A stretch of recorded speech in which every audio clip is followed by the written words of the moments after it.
प्रभु नित्यानंद श्री अद्वैत गदाधर शिवासादि गौर भक्तवृंद।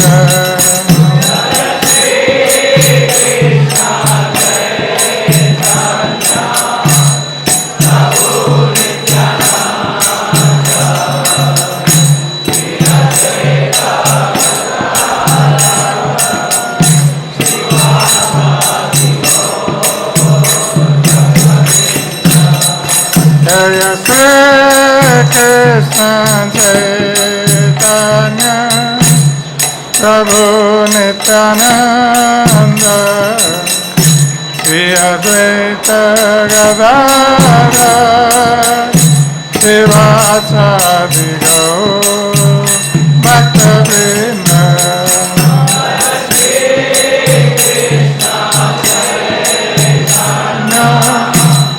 प्रभु नित्यानंद श्री अद्वैत गदाधर शिवासादि गौर भक्तवृंद। हरे कृष्ण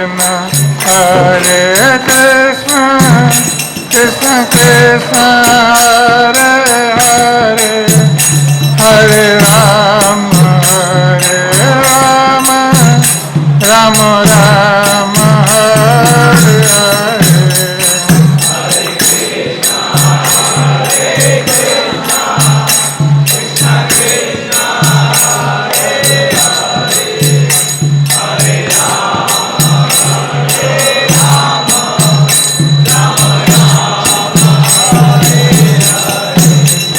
हरे कृष्ण कृष्ण कृष्ण हरे हरे हरे राम राम राम हरे हरे।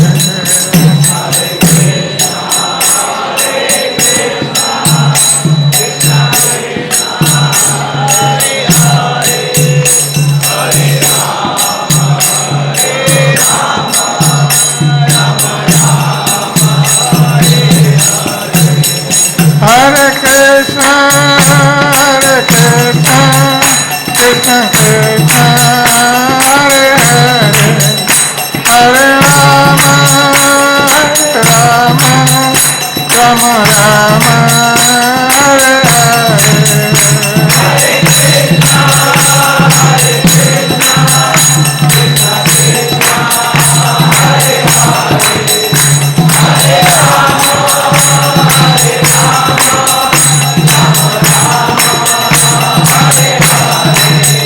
हरे कृष्ण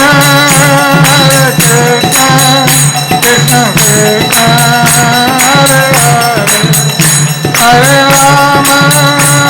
राम राम राम हरे हरे।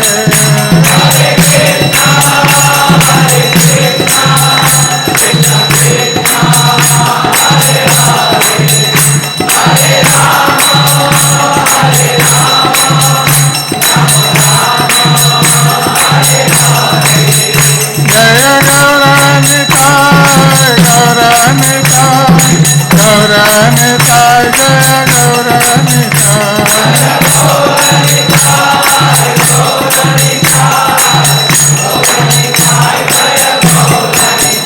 जय राधा दामोदर हरे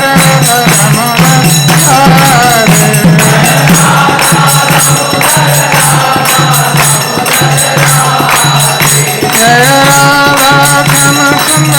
राधा श्याम सुंदर हरे।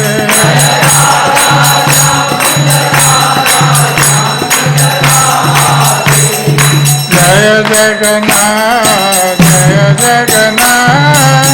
जय बलदेव जय सुभद्रा।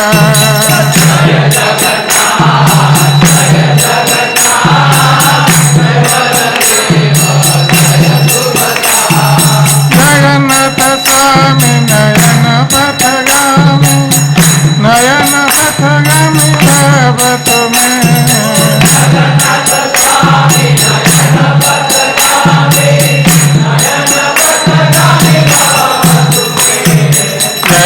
जगन्नाथ जय जगन्नाथ जय जगन्नाथ स्वामी जय जगन्नाथ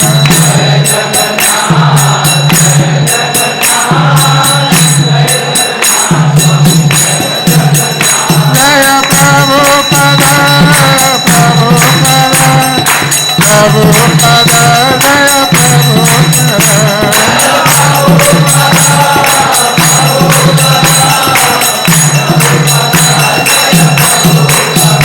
जय जय प्रभुपाद प्रभुपाद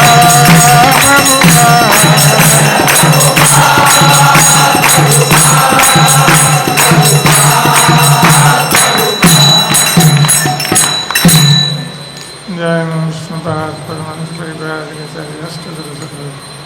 श्रेष्ठ महादेशी भक्ति वेदांत स्वामी श्रील प्रभुपाद की जय स्कंद संस्थापकाचार्य श्रील प्रभुपाद की जय विष्णुपाद परमहंस परिव्राज अष्टोत्तर श्रेष्ठ भक्ति सिद्धांत श्री ठाकुर महाराज श्रील प्रभुपाद की जय अनंत गौरी वैष्णव वृंद की जय नमाचार्य श्री हरिदास ठाकुर की प्रेम से कहो श्री कृष्ण चैतन्य प्रभु नित्यानंद श्री अद्वैत गदाधर शिवासादि गौर भक्त वृंद की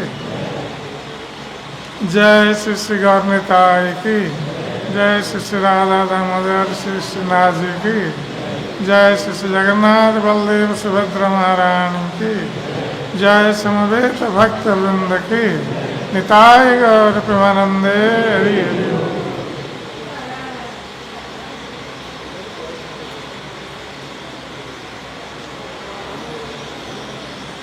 ओम नमो भगवते वासुदेवाय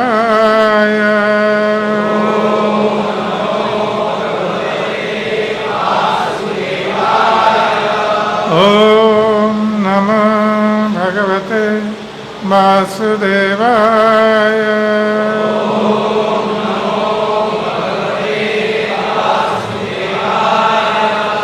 ओम नमो भगवते वासुदेवाय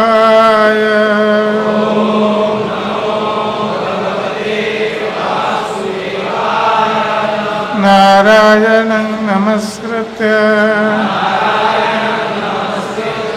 नरं चैव नरोत्तमं देवीं सरस्वतीं व्यासं ततो जयमुदीरये नष्टप्रायेषु अभद्रेषु नित्यं भागवत सेवया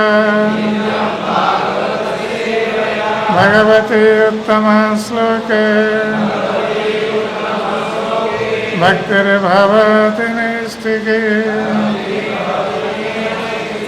मूकं करोति वाचालं पङ्गुलङ्घयते गिरिं यत्कृपातमहं वन्दे श्रीगुरुं दीनतारिं श्रीपरमानन्दमाधवम् ॐ अज्ञानतिमिरन्धस्य ज्ञानाञ्जनशलाकया चक्षुरुन्मिलितं येन तस्मै श्रीगुरवे नमः श्रीचैतन्यमनोभीष्टं स्थापितं येन भूतले स्वयं रूपकदा मह्यं ददाति स्वपदान्तिकं वन्देऽहं श्रीगुरो श्रीयुतपदकमलं श्रीगुरुं वैष्णवंश श्रीरूपं सग्रजातं सगणरघुनाथ नितं सजीवं साद्वैतं सावधूतं परिजनसहितं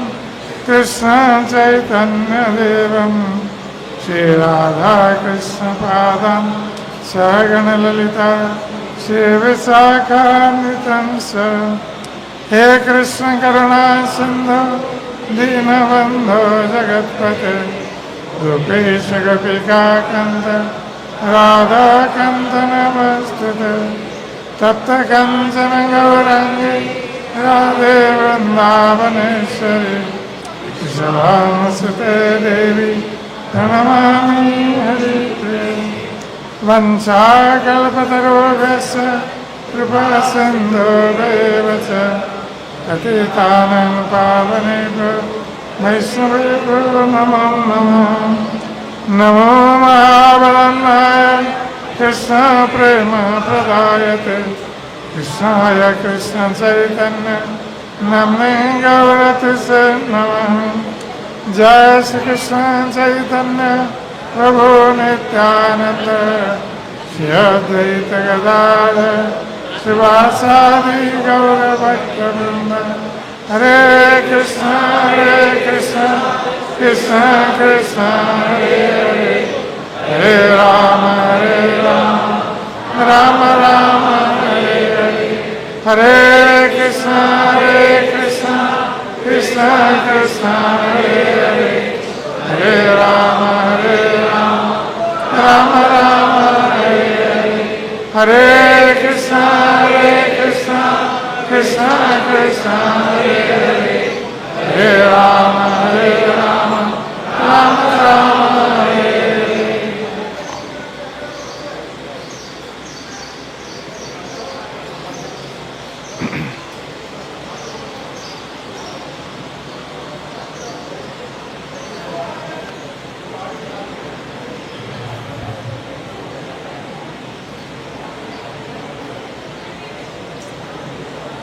आज यहाँ पर उपस्थित भक्त सज्जन वृंद और मातृवृंद,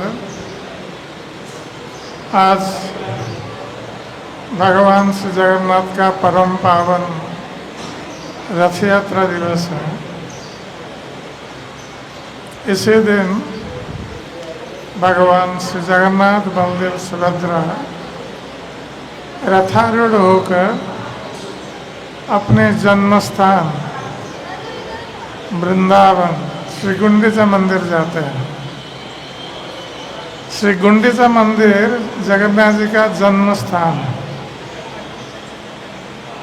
इसलिए जब भगवान श्री जगन्नाथ बलदेव सुभद्रा नीलाचल में आविर्भूत हुए और महाराज इंद्रद्युम्न ने ब्रह्मा जी को निमंत्रित किया था श्री जगन्नाथ जी को अपने मंदिर में स्थापित करने के लिए, तो उस समय स्वयं जगन्नाथ बलदेव सुभद्रा जो कि स्वयं विग्रह हैं, क्योंकि स्वयं प्रकाशित हुए हैं, उनका निर्माण किसी व्यक्ति ने नहीं किया है। भगवान ने स्वयं अपने रूप का निर्माण किया है। स्वयं दारू के रूप में समुद्र के जल में तैरते हुए प्रकट हुए और उसी दारू से स्वयं भगवान ने अपनी मूर्ति या अपनी विग्रह का निर्माण। तो ये स्वयं भगवान श्री जगन्नाथ जी की इच्छा से भगवान प्रकट हुए हैं। आप लोग जानते हैं कि ब्रह्मा जी के जो जीवन काल है वो 100 वर्ष है, 100 वर्ष। किंतु ब्रह्मा जी का 100 वर्ष हमारे जैसा 100 वर्ष नहीं है। यदि हम ब्रह्मा जी के एक दिन का हिसाब करेंगे तो ब्रह्मा जी के एक दिन में 14 मनु शासन करते हैं और एक मनु का शासन काल 71 दिव्य युग होता है। दिव्य युग का अर्थ सत्य, त्रेता, द्वापर, कली, ये 4 युगों के समय को मिलाकर जितना होता है वो एक दिव्य युग होता है। इसका अर्थ 43,20,000 वर्ष एक दिव्य युग का समय। इस प्रकार ब्रह्मा जी के एक दिन में 14 मनु, एक मनु का समय 71 दिव्य युग है। तो ये ब्रह्मा जी के एक दिन में 14 मनु शासन करते हैं, अर्थात 1000 दिव्य युग का समय जो है ब्रह्मा जी का एक दिन होता है। तो उसके हिसाब से हम कल्पना कर सकते हैं कि ब्रह्मा जी का 100 वर्ष कितना होगा, कितने कोटि वर्ष, करोड़ों वर्ष। तो ब्रह्मा जी के जो जीवन काल है, जो 100 वर्ष बताया गया है, उसको 2 परार्ध में विभाजित किया गया है। एक परार्ध जो प्रथम परार्ध कहा जाता है, ब्रह्मा जी की आयु का प्रथम 50 वर्ष, इसको प्रथम परार्ध कहा जाता है। और ब्रह्मा जी की आयु का जो द्वितीय 50 वर्ष है, उसको द्वितीय परार्ध कहा जाता है। तो ब्रह्मा जी के आयु के प्रथम परार्ध में भगवान श्री नीलमाधव के रूप में उसी स्थान पर जहाँ जगन्नाथ जी का मंदिर है, उसी स्थान पर नीलमाधव के रूप में प्रकट हुए थे। और जब ब्रह्मा जी का प्रथम परार्ध समाप्त हो गया, अभी ब्रह्मा जी का द्वितीय परार्ध चल रहा है, तो नीलमाधव अंतर्हित हो गए और उनके स्थान पर भगवान जगन्नाथ, बलदेव, सुभद्रा के रूप में प्रकट हुए। तो भगवान की ये जो प्रकट लीला है, ये इस रूप में प्रकट होने की लीला में महाराज इंद्रद्युम्न, जो कि भगवान के परम भक्त थे और ये अवंती के राजा थे। अवंती आजकल जो उज्जैन है, महाराज इंद्रद्युम्न अवंती के राजा थे, किंतु भगवान के लिए, भगवान नीलमाधव के लिए अपना सर्वस्व वो समर्पित कर देना चाहते थे। इसलिए जब विद्यापति के माध्यम से महाराज इंद्रद्युम्न को ये समाचार प्राप्त हुआ कि नीलमाधव समुद्र के तट पर नील पर्वत के शिखर पर अवस्थित है, तो उनकी सेवा के लिए महाराज इंद्रद्युम्न ने अपने राज्य को त्याग दिया। अपने राज्य के निवासियों के साथ महाराज इंद्रद्युम्न अवंती त्याग करके वो चले गए नीलाचल। और उनकी इच्छा थी कि वो भगवान की सेवा के लिए स्वयं अपने को, अपने राज्य, अपनी धन संपत्ति सब कुछ वो समर्पित करें। किंतु जब महाराज इंद्रद्युम्न नीलाचल में पहुंचे, उससे पहले नीलमाधव अंतर्हित हो गए। ब्रह्मा जी का प्रथम परार्ध समाप्त हो गया। इसलिए महाराज इंद्रद्युम्न बहुत दुखी हुए कि जिन भगवान के लिए उन्होंने अपना राज्य त्याग दिया, अपने राज्यवासियों को अपने साथ लेकर आए, अब वो भगवान अंतर्हित है। इसलिए महाराज इंद्रद्युम्न ने ये निश्चय किया कि वो अब जीवन धारण नहीं करेंगे। तब आकाशवाणी हुई, भगवान ने कहा कि महाराज इंद्रद्युम्न आप चिंता मत करिए, अब हम इसी नीलाचल में उसी स्थान पर जहाँ पर नीलमाधव विराजित है, हम दारू ब्रह्म के रूप में प्रकट होंगे। तो ये आकाशवाणी श्रवण करके महाराज इंद्रद्युम्न कुछ सांत्वना को प्राप्त हुए और नारद मुनि के कहने पर उन्होंने 1000 अश्वमेध यज्ञ अनुष्ठान किए। अभी पुरी में, नीलाचल में जो गुंडीचा मंदिर है, जो लोग गए हैं नीलाचल वो देखे होंगे, गुंडीचा मंदिर जहाँ जगन्नाथ जी 7 दिन रहते हैं इसी समय, उसी स्थान पर महाराज इंद्रदम्न ने 1000 अश्वमेध यज्ञ का अनुष्ठान किया था। अर्थात 1000 अश्वमेध यज्ञ का अनुष्ठान करने के लिए उनको 500 वर्ष व्यतीत हो गए। और उसी स्थान पर जब अश्वमेध यज्ञ की पूर्णाहुति हुई, उसी समय भगवान समुद्र के जल में दारू के रूप में प्रवहमान होकर प्रकट हुए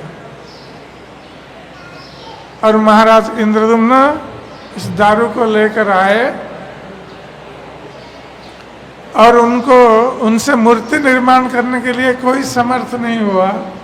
तो भगवान स्वयं एक वृद्ध कारीगर के रूप में प्रकट हुए और उन्होंने ये शर्त रखी कि जब तक हम भीतर मूर्ति का निर्माण करते रहेंगे, दरवाज़ा बंद रहेगा और दरवाज़ा कोई नहीं खोलेगा और बाहर नाम संकीर्तन होगा। मूर्ति गठन का जो शब्द है कोई श्रवण नहीं करेगा, क्योंकि मूर्ति गठन के शब्द श्रवण करने से व्यक्ति का बहुत अनिष्ट होता है। इस प्रकार भगवान स्वयं वृद्ध कारीगर के रूप में अपने मूर्ति का निर्माण किया था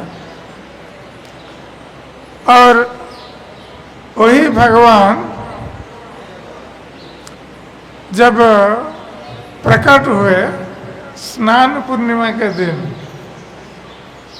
रथ यात्रा से 15 दिन पहले स्नान पूर्णिमा है। ज्येष्ठ पूर्णिमा जो है स्नान पूर्णिमा कहा जाता है।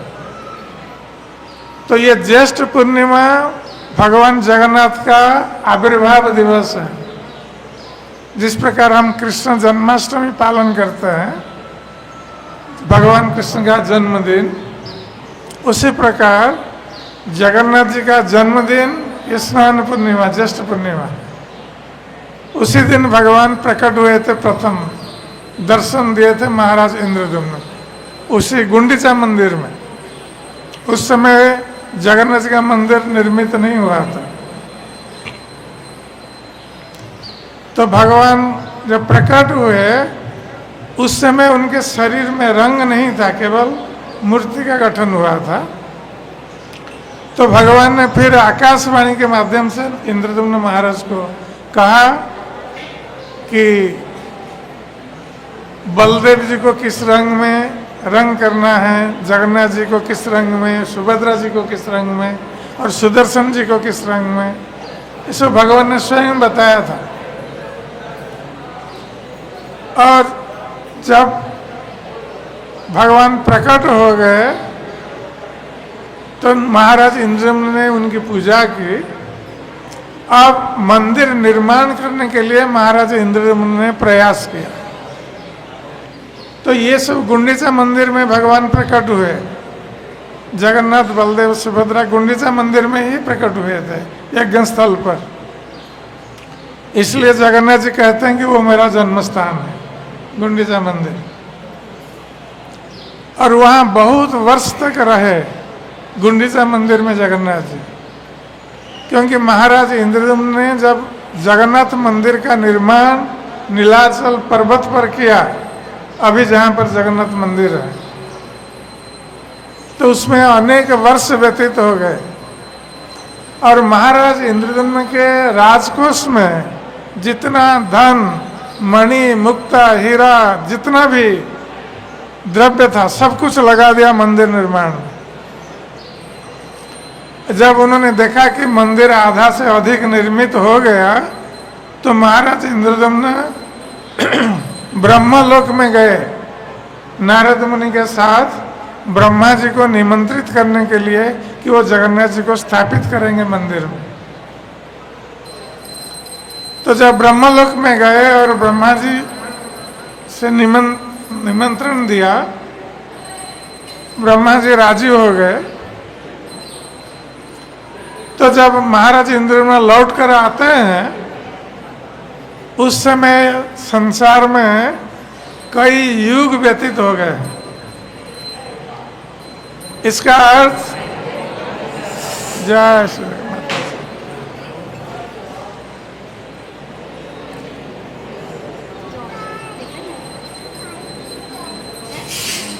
तो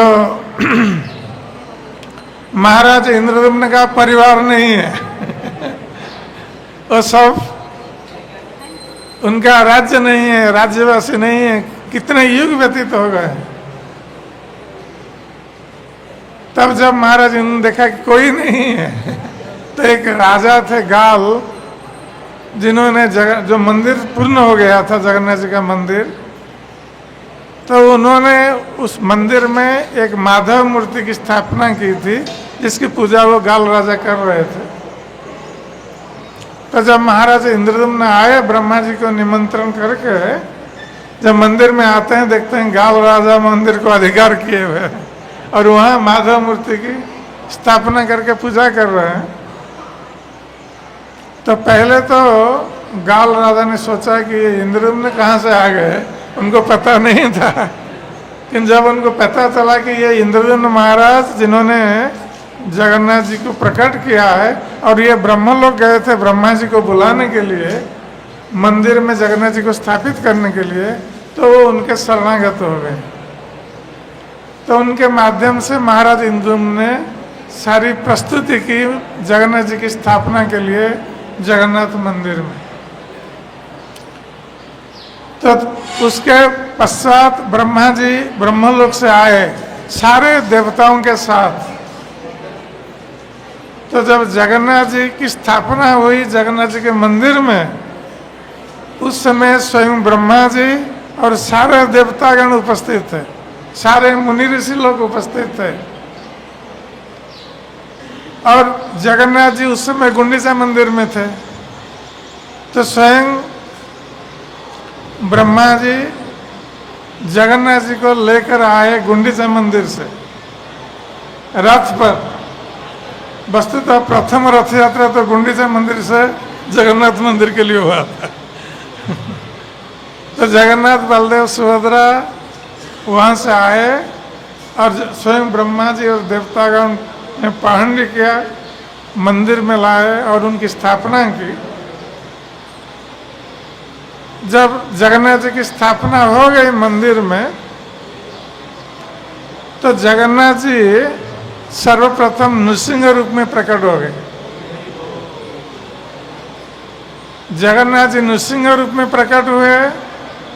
सुभद्रा देवी लक्ष्मी के रूप में जगन्नाथ जी के वक्षस्थल पर स्थित थी और बलराम जी अनंत शेष के रूप में उनके पीछे फना विस्तार करके प्रकट हो गए। तो भगवान का ये नृसिंह रूप देखकर सभी भयभीत हो गए, सारे लोग जो उपस्थित थे। तो सभी ने भगवान की स्तुति की, ब्रह्मा जी ने नृसिंहदेव की स्तुति की। और ब्रह्मा जी ने जब देखा कि सारे लोग भयभीत हैं, तो उसके पश्चात भगवान ने अपना रूप संवरण किया।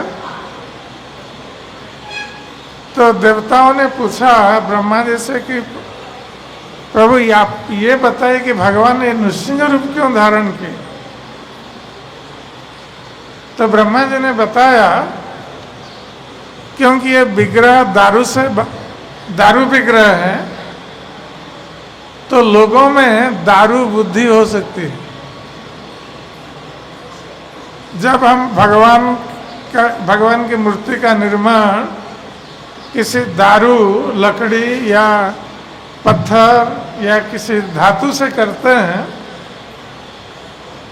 तो लोग पहले आकर पूछते हैं मंदिर में, ये विग्रह किससे बना हुआ है? धातु है, लकड़ी है, पत्थर है। तो लोगों को ये वस्तु बुद्धि होती है कि विग्रह दारू का है या लकड़ी का है या धातु का है या पत्थर का है। उसमें भगवत बुद्धि नहीं होती है लोगों को। इसलिए ब्रह्मा जी ने कहा कि लोगों में ये दारू बुद्धि होगी कि भगवान लकड़ी से बने हुए हैं, इसलिए भगवान ने अपना रूप प्रकट किया, नृसिंह रूप।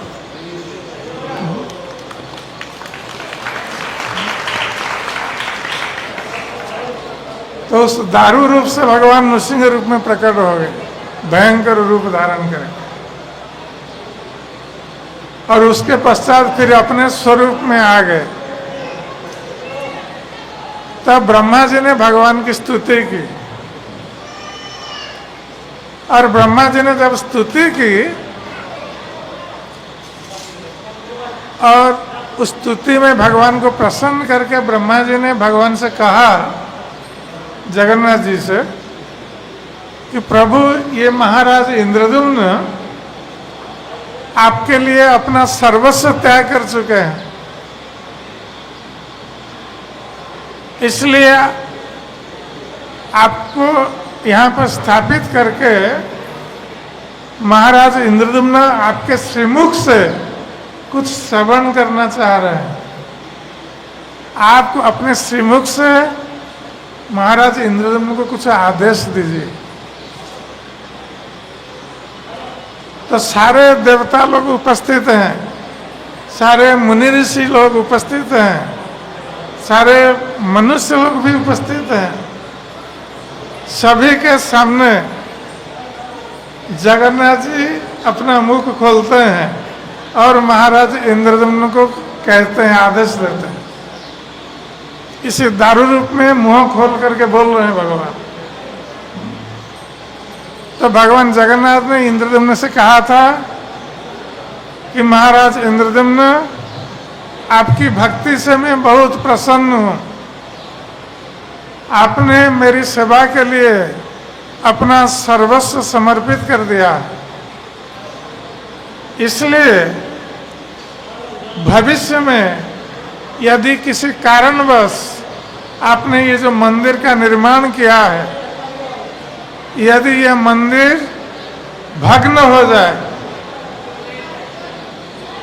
फिर भी हम इस मंदिर को त्याग करके अन्यत्र नहीं जाएंगे। ये भगवान जगन्नाथ जी का प्रथम वरदान है महाराज इंद्रद्युम्न। और पुनः भगवान जगन्नाथ ने महाराज इंद्रद्युम्न से कहा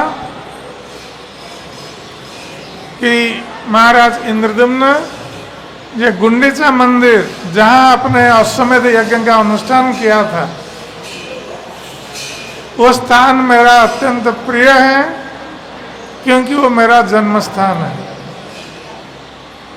मैं वहीं पहले प्रकट हुआ था, इसलिए मैं साल में एक बार रथारूढ़ होकर मेरे प्रिय जन्म स्थान में मैं जाऊंगा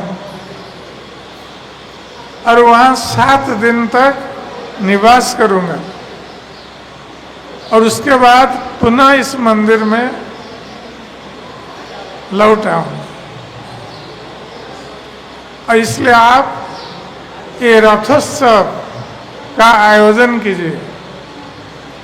और उस समय भगवान जगन्नाथ ने 3 तिथियों के बारे में बताया था। एक तो माघ शुक्ल पंचमी, जो बसंत पंचमी, उस तिथि में रथ यात्रा हो सकती है, भगवान ने बताया था। दूसरा है चैत्र शुक्ल अष्टमी, श्री रामनवमी के पूर्व दिन।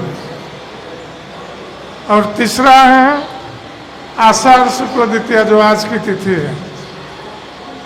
किंतु भगवान जगन्नाथ ने कहा था कि इन तीनों तिथियों में से आषाढ़ शुक्ल द्वितीया, जो आज की तिथि, मेरा विशेष प्रिय है।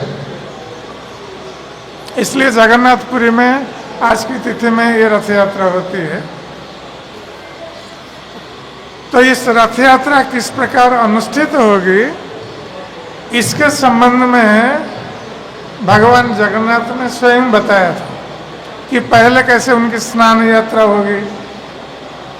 15 दिन पहले ज्येष्ठ पूर्णिमा के दिन भगवान कैसे स्नान करेंगे, क्योंकि वो उनका जन्मदिन है। उसके बाद 15 दिन वो दर्शन नहीं देंगे। स्नान यात्रा के बाद 15 दिन जगन्नाथ दर्शन नहीं देते हैं।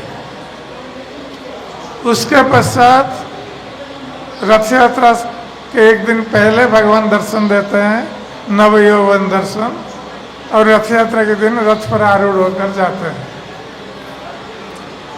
तो जब नीलाचल में इस प्रकार भगवान जगन्नाथ की रथ यात्रा होती है तो लाखों लोग वहाँ जगन्नाथ जी के रथ यात्रा में अंश ग्रहण करने के लिए उपस्थित होते हैं। और ये शास्त्रों में बताया गया है, रथस्थम वामनम दृष्टा पुनर्जन्म न विद्यते। जो व्यक्ति रथ पर भगवान जगन्नाथ जी का दर्शन करता है उसका पुनर्जन्म नहीं होता है।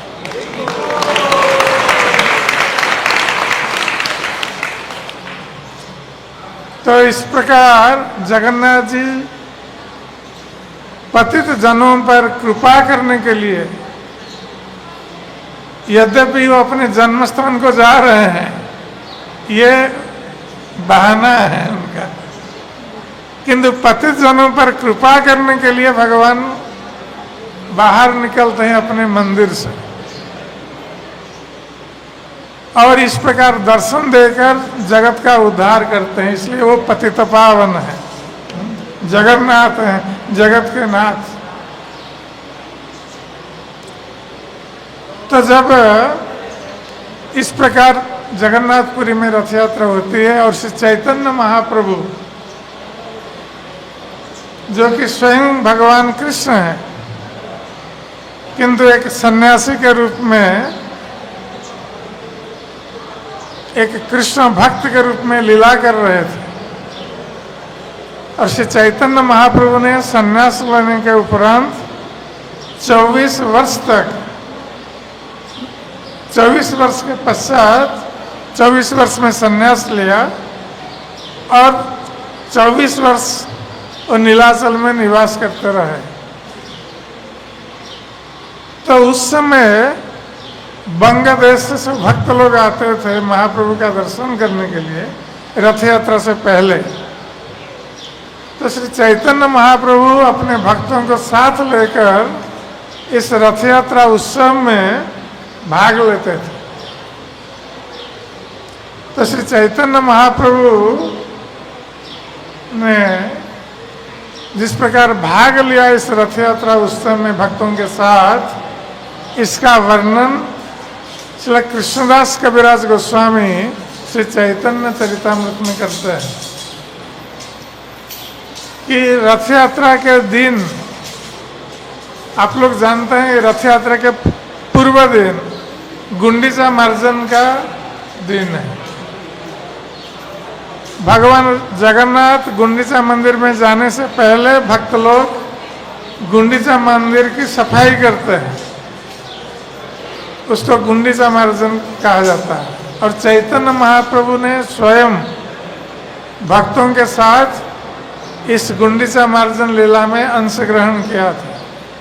स्वयं चैतन्य महाप्रभु साफ कर रहे थे गुंडीचा मंदिर, झाड़ू लगाते थे और भक्तों को ये शिक्षा देते थे कि भक्त लोग यदि अपने हृदय को शुद्ध करना चाहते हैं तो हृदय को शुद्ध करने का ये बलिष्ठ माध्यम है कि आप जब मंदिर में आते हैं झाड़ू लेके मंदिर की सफाई कीजिए, मंदिर में झाड़ू लगाइए भगवान के लिए।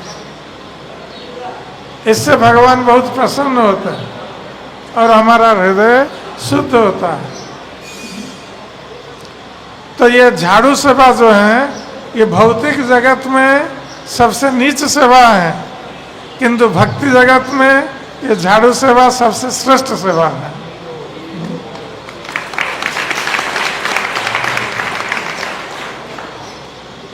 और जब महाराज प्रतापरुद्र उस समय उत्कल के गजपति महाराज थे तो उन्होंने चैतन्य महाप्रभु का दर्शन करने के लिए सार्वभौम भट्टाचार्य से निवेदन किया था, किंतु चैतन्य महाप्रभु ने महाराज प्रतापरुद्र को दर्शन देने के लिए मना कर दिया था। और उनका कारण था कि मैं विषय व्यक्ति का दर्शन नहीं करूंगा। विषयी अर्थात जो भोग विषय में लिप्त है। मैं सन्यासी हूँ और सन्यासी का भोग विषय में लिप्त व्यक्तियों से कोई काम नहीं है। चैतन्य महाप्रभु ये आदर्श स्थापित कर रहे थे, इसलिए उन्होंने मना कर दिया था। किंतु जब चैतन्य महाप्रभु ने देखा महाराज प्रतापरुद्र को झाड़ू लेकर इस रथ यात्रा के अवसर पर स्वयं मार्ग में झाड़ू लगा रहे हैं, जगन्नाथ जिस मार्ग में पहंडी होकर जा रहे हैं उस मार्ग में हाथ में स्वर्ण झाड़ू लेकर झाड़ू लगा रहे थे। इसी से चैतन्य महाप्रभु का मन बदल गया।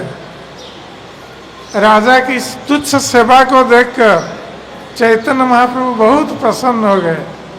जो पहले उनको दर्शन देना नहीं चाहते थे उनका हृदय पिघल गया। इसलिए जो भक्त नम्र भाव से भगवान की सेवा करता है, झाड़ू सेवा से आरंभ करके हर तरह की सेवा करता है नम्र भाव से, कोई मन में अहंकार न रखकर, कभी कभी मन में सेवा करने पर अहंकार भी आ जाता है कि हमने इतनी सेवाएं की है और हम नहीं कर पाएंगे, ये मन में अहंकार आ जाता है। और यदि मन में अहंकार आ गया तो उस सेवा से भगवान संतुष्ट नहीं होते।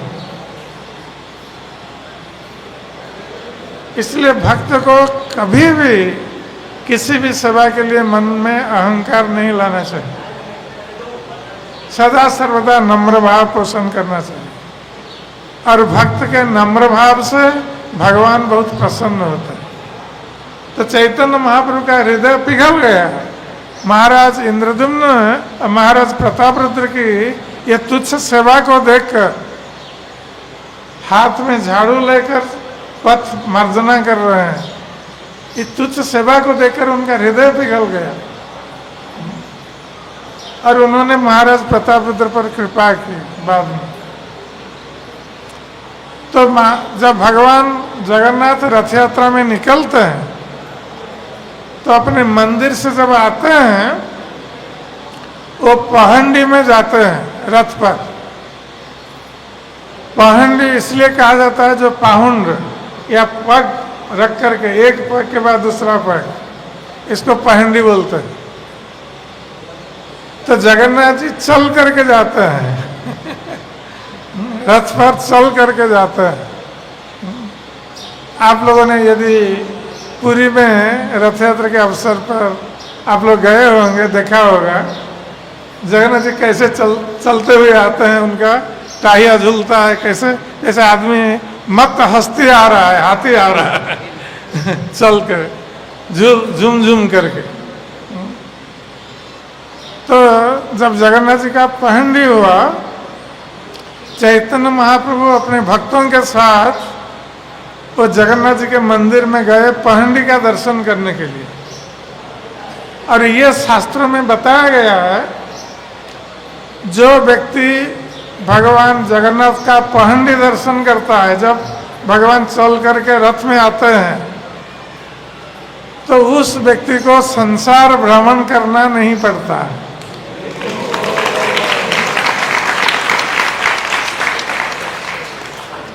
हम लोग कितने जन्मों में, कितने लोक में, कितने ब्रह्मांड में कितने जन्म ले चुके हैं और इस संसार में जन्म होने का अर्थ है यहाँ दुख भोग करना। दुखालयं अशाश्वतम, ये दुख का घर है और अनित्य संसार है। यहाँ कोई सुखी नहीं हो सकता चाहे हम कितना भी प्रयास करें।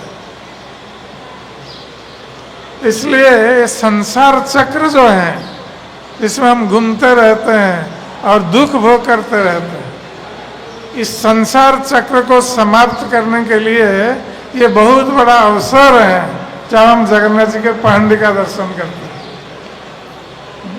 तो चैतन्य महाप्रभु अपने भक्तों के साथ गए पहंडी का दर्शन करने के लिए और महाराज प्रतापरुद्र ने श्री चैतन्य महाप्रभु और उनके भक्तों के लिए अच्छी व्यवस्था कर दी, जहाँ से चैतन्य महाप्रभु जगन्नाथ जी का पहंडी दर्शन अच्छी तरह कर सकते हैं।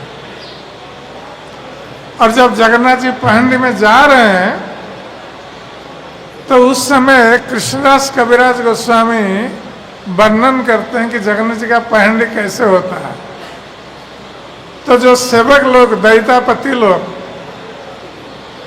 जो बहुत बलवान होता है, क्योंकि जगन्नाथ जी भी बहुत भारी है उनको उठाना इतना आसान नहीं है, इसलिए बलिष्ठ लोगों की आवश्यकता है। हम लोग उठा नहीं पाएंगे तो जो जगन्नाथ जी के सेवक हैं, दैतापति,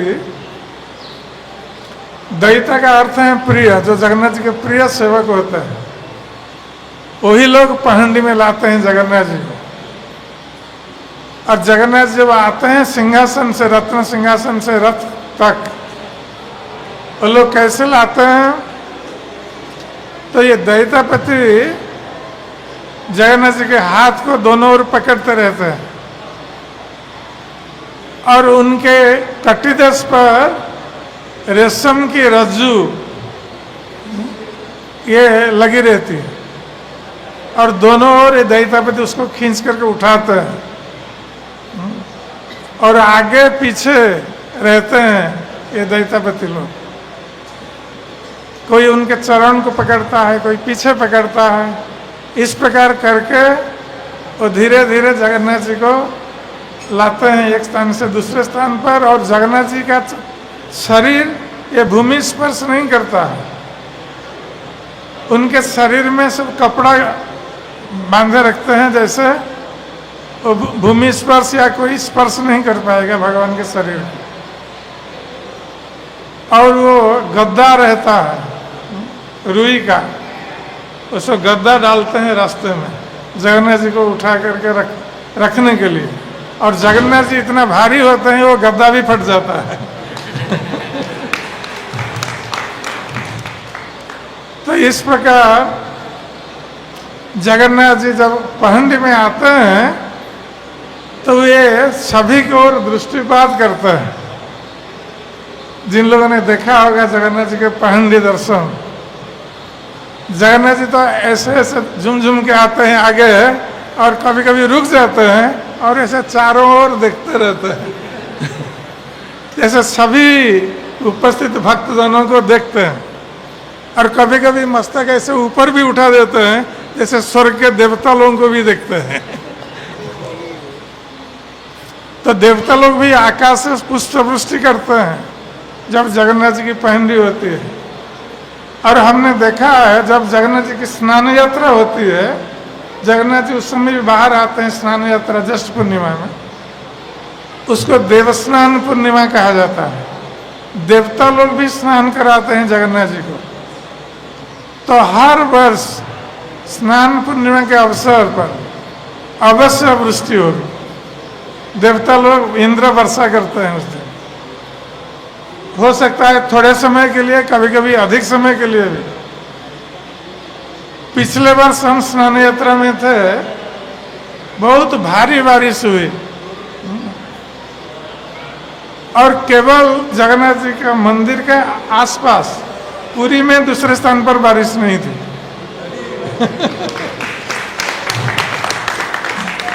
और इस वर्ष भी हम स्नान यात्रा पर थे पुरी में, तो थोड़े समय के लिए आकाश पूरा सूर्य थे, आकाश में गर्मी थी, अचानक मेघ आया और थोड़ी बूंदी बांदी करके फिर चला गया। तो ये देवता लोग इंद्र अवश्य वृष्टि करते हैं स्नान यात्रा के दिन, जगन्नाथ जी का स्नान कराते हैं। तो ये देवता लोग आकाश में रहकर जगन्नाथ जी की रथ यात्रा का भी दर्शन करते हैं। और ऐसे भी व्यवस्था है कि आज भी प्रतिदिन जब जगन्नाथ जी का बड़ श्रृंगार वेश होता है, ये अंतिम वेश है जगन्नाथ जी का रात में, तो तो जो बड़सिंगार वेश होता है उस समय देवता लोग भी जगन्नाथ जी का दर्शन करने आते हैं मंदिर में। ब्रह्मा जी से लेकर सारे देवता लोग आते हैं, अभी तक भी आते रहते हैं। तो ये चैतन्य महाप्रभु इस प्रकार पहंडी दर्शन करके कर रहे हैं और नाना प्रकार वाद्य बज रहा और वाद्य घंटा सब इसी से गगन पवन मुखरित हैं। तो इस प्रकार भेरी तुरी आदि बज रही है, जगन्नाथ जी निकल रहे हैं रथ में और चारों ओर हरि बोल ध्वनि है, हरि बोल हरि बोल।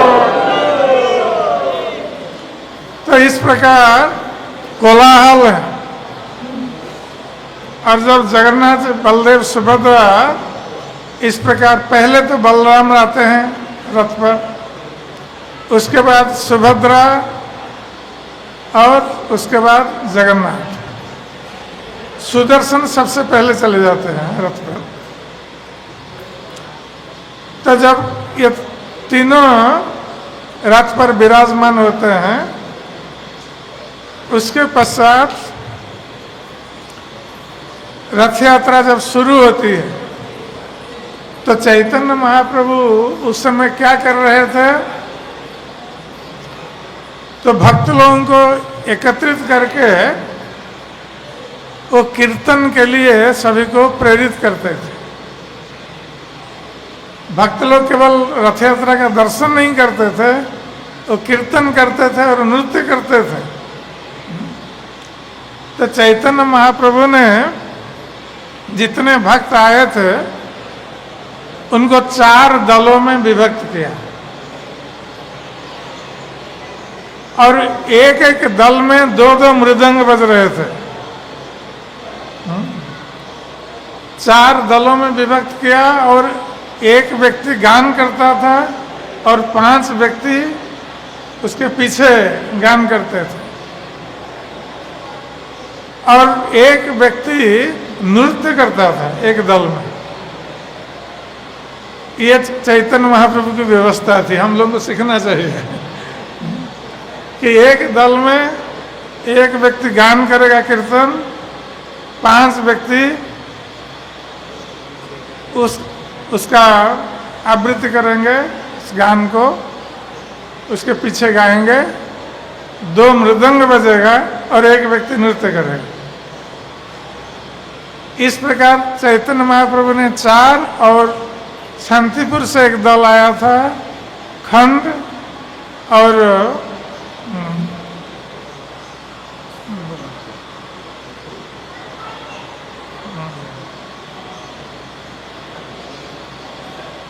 शांति कुलीन ग्राम से एक दल, तो 7 दल हुए, 7 कीर्तन दल हुए और सभी दल में इस प्रकार व्यवस्था थी। तो 4 दल जगन्नाथ जी के रथ के सामने कीर्तन कर रहे थे और एक दल पीछे और एक दल बाएं तरफ और दाहिनी तरफ, एक एक दल। इस प्रकार 7 दल जगन्नाथ जी के रथ के चारों तरफ ये कीर्तन कर रहे थे और नृत्य कर रहे थे। और श्री चैतन्य महाप्रभु इन 7 दलों में कुछ लोगों को एक साथ दिखाई पड़े, अर्थात चैतन्य महाप्रभु ने अपने को प्रकाशित किया, विस्तारित किया। एक से वो 7 हो गए, किंतु सभी लोग देख नहीं पा रहे थे। केवल जो अंतरंग भक्त थे वही केवल चैतन्य महाप्रभु को देख पा रहे थे कि चैतन्य महाप्रभु हल दल में कीर्तन कर रहे हैं। तो ये चैतन्य भक्तों के लिए, विशेष रूप से महाराज प्रतापरुद्र के लिए बहुत बड़ा आश्चर्य था, क्योंकि सार्वभौम भट्टाचार्य ने कहा था कि चैतन्य महाप्रभु भगवान है, महाराज प्रतापरुद्र ने उनकी बातों पर विश्वास किया था, क्योंकि सार्वभौम भट्टाचार्य वो राज दरबार के सदस्य थे, राज पुरोहित, इसलिए उनकी बातों पर विश्वास था। किंतु ये प्रत्यक्ष दर्शन महाराज प्रतापरुद्र कर रहे थे इस संकीर्तन में। महाराज प्रतापरुद्र ने स्वयं देखा कि चैतन्य महाप्रभु 7 दलों में एक साथ है, किंतु भक्त लोग नहीं जान पा रहे थे। भक्त लोग सोच रहे थे चैतन्य महाप्रभु केवल हमारे दल में है, दूसरे दल में नहीं है। किंतु जो चैतन्य महाप्रभु के अंतरंग भक्त थे वही केवल देख रहे थे कि चैतन्य महाप्रभु 7 दलों में। तो जब महाराज प्रतापरुद्र ने देखा ये दृश्य, वो आश्चर्यचकित हो गए और उन्होंने सार्वभौम भट्टाचार्य और क्या नाम उनका, सार्वभौम भट्टाचार्य से कहा कि देखो चैतन्य महाप्रभु एक साथ कैसे 7 दलों में। तो सार्वभौम भट्टाचार्य ने कहा कि चैतन्य महाप्रभु का आप पर विशेष कृपा है, इसलिए आप उनको 7 दलों में दर्शन कर पाए। तो ये इस प्रकार चैतन्य महाप्रभु ने कृपा की महाराज प्रतापरुद्र के ऊपर। किस कारण? केवल एक ही कारण था कि उन्होंने देखा था कि महाराज प्रतापरुद्र जगन्नाथ जी के पहंड के समय झाड़ू सेवा कर रहे थे, इसी से उनका मन बदल गया। जो दूसरे भक्त लोग नहीं देख पा रहे थे, अब महाराज प्रतापरुद्र दर्शन कर रहे थे। तो इस प्रकार श्री चैतन्य महाप्रभु सारे दल में जाते थे और भक्तों को नचाते थे कीर्तन में,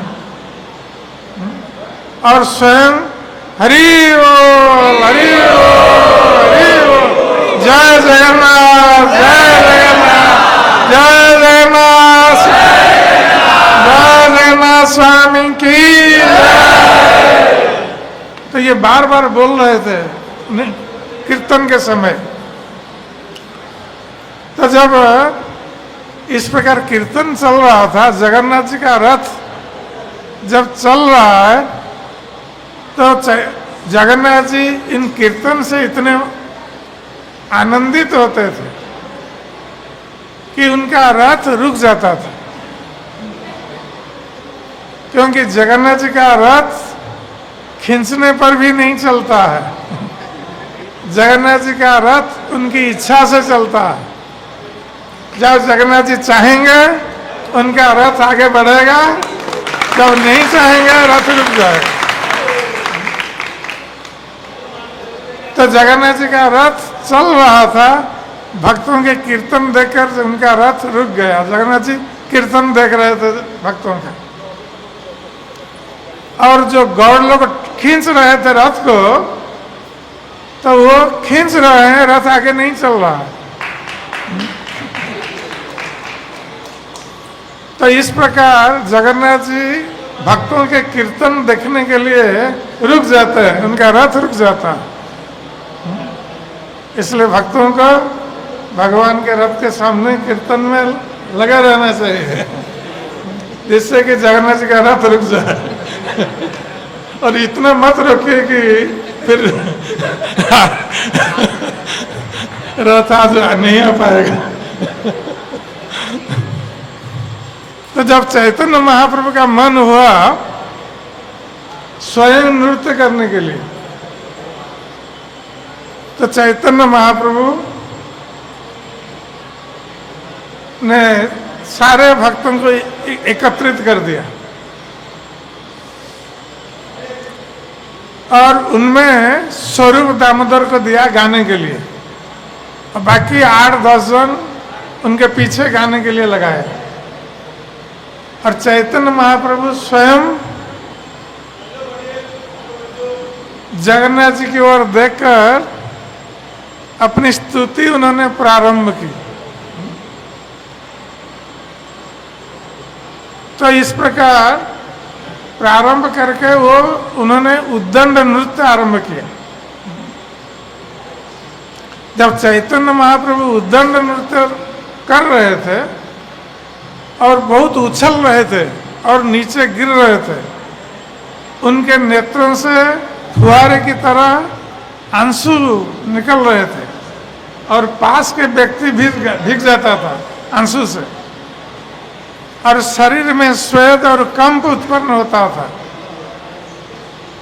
और कभी कभी श्री चैतन्य महाप्रभु पछाड़ खाकर नीचे गिर जाते थे और धूलि में लौटते थे। तो इस प्रकार श्री चैतन्य महाप्रभु ने कुछ समय तक उद्दंड नृत्य किया। और उद्दंड नृत्य करने के पश्चात जब उनको भाव का आस्वादन करने के लिए इच्छा हुई, तो श्री चैतन्य महाप्रभु ने स्वरूप दामोदर गोस्वामी को गान करने के लिए कहा, पद गान करने के लिए। तो स्वरूप दामोदर गोस्वामी ने गान प्रारंभ किया। यही तो पराणनाथ पाइनु, जहां बिनु मदन दहने झुरी गए। तो ये श्रीमती राधा रानी का भाव है।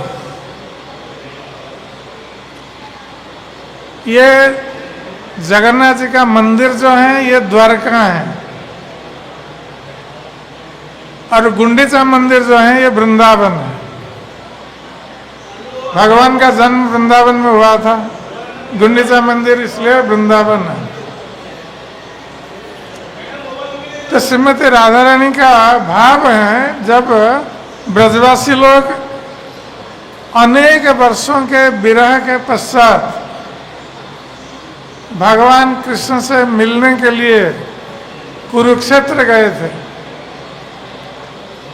क्योंकि सूर्य ग्रहण के अवसर पर द्वारका से भगवान कृष्ण और सारे द्वारकावासी कुरुक्षेत्र आए हुए थे। तो उस अवसर का लाभ उठाकर वृंदावनवासी ब्रजवासीगण उस द्वारका गए थे कृष्ण से मिलने के लिए। तो उस समय कुरुक्षेत्र में भगवान कृष्ण राजवेश में थे, क्योंकि द्वारका के राजा थे, राजवेश में थे। मस्तक में मुकुट, कर्ण में कुंडल और अलंकार पहने हुए हैं, और हाथी घोड़ा सेना है, बहुत हाथी घोड़ा ये सब कोलाहल है इसका। तो ब्रजवासी लोग तो वन में वृंदावन में रहने वाले हैं, इस कोलाहल उनको पसंद नहीं था। ये हाथी घोड़ा सेना रथ ये सब पसंद नहीं था। ये लोग कृष्ण का दर्शन करने के लिए तो आए, कृष्ण का दर्शन करने के लिए तो आए। कृष्ण का वेश देखकर, राजवेश देखकर ये ब्रजवासी लोग और विशेष रूप से श्रीमती राधा रानी प्रसन्न नहीं थे। कृष्ण का राजवेश ब्रजवासियों को पसंद नहीं है। कौन सा वेश ब्रजवासियों को पसंद है? गोप वेश। तो इसलिए श्रीमती राधा रानी ने जब पहली बार देखा कृष्ण को कुरुक्षेत्र में, तो उन्होंने इस प्रकार कहा था, यही तो पराणनाथ पाइनु, जहाँ बीनु मदन दहने झुरी गए। कि जिस प्राणनाथ के बिना मैं विरह पीड़िता होकर अत्यंत कष्ट प्राप्त कर रही थी, आज वही मेरे प्राणनाथ मुझे प्राप्त हुए हैं। ये तो एक प्रकार की सांत्वना है, किंतु श्रीमती राधा रानी चाहती थी कि कृष्ण वृंदावन में आए, यमुना नदी के तट पर वृंदावन में वो लीला करें, उसी से गोपियों को आनंद है। वो कृष्ण को दर्शन कर रहे हैं कुरुक्षेत्र में, फिर भी आनंद नहीं है। केवल दर्शन का आनंद ठीक है, किंतु वृंदावन जैसा आनंद नहीं है। इसलिए श्रीमती राधा रानी कहती है कि मुझे तो ये प्राणनाथ मेरे प्राप्त हुए हैं, जिनके विरह में मैं बहुत व्यथित हो रही थी, किंतु उनका ये वेश और ये परिवेश ये मुझे पसंद नहीं है।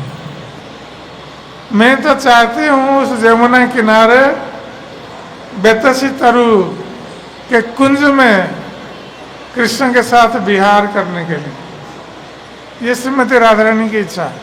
और चैतन्य महाप्रभु कौन है? स्वयं कृष्ण राधा रानी के भाव में, राधा रानी के भाव को आस्वादन करने के लिए अवतरित हुए हैं। इसलिए ये रथ यात्रा के अवसर पर जब जगन्नाथ जी गुंडीचा मंदिर जाते हैं, तो ये ब्रजवासी भक्तगण जगन्नाथ जी के रथ को खींचकर वृंदावन की ओर ले जाते हैं।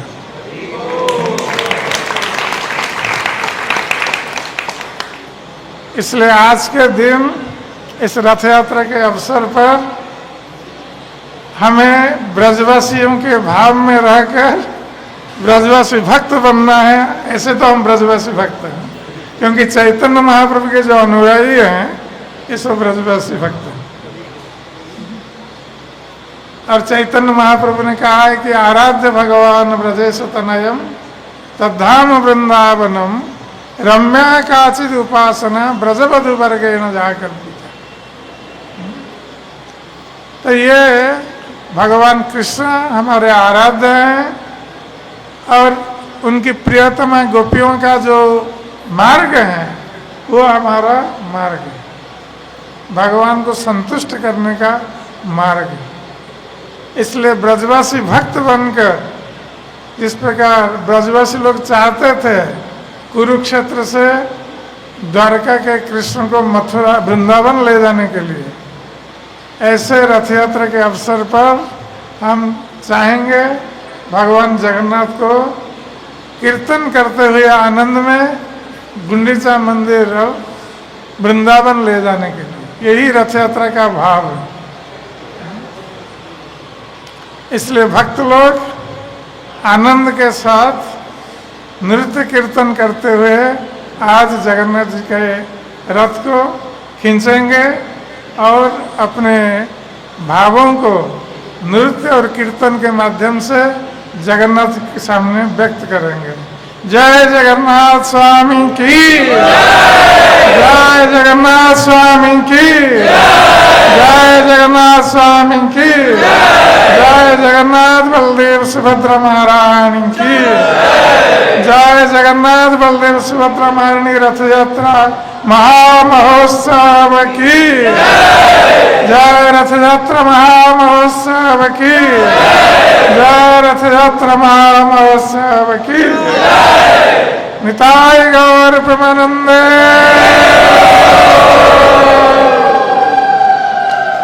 जय श्री प्रभुपाद जी महाराज की जय, गौर भक्त वृंद की। निताय गौर प्रेमानंदे।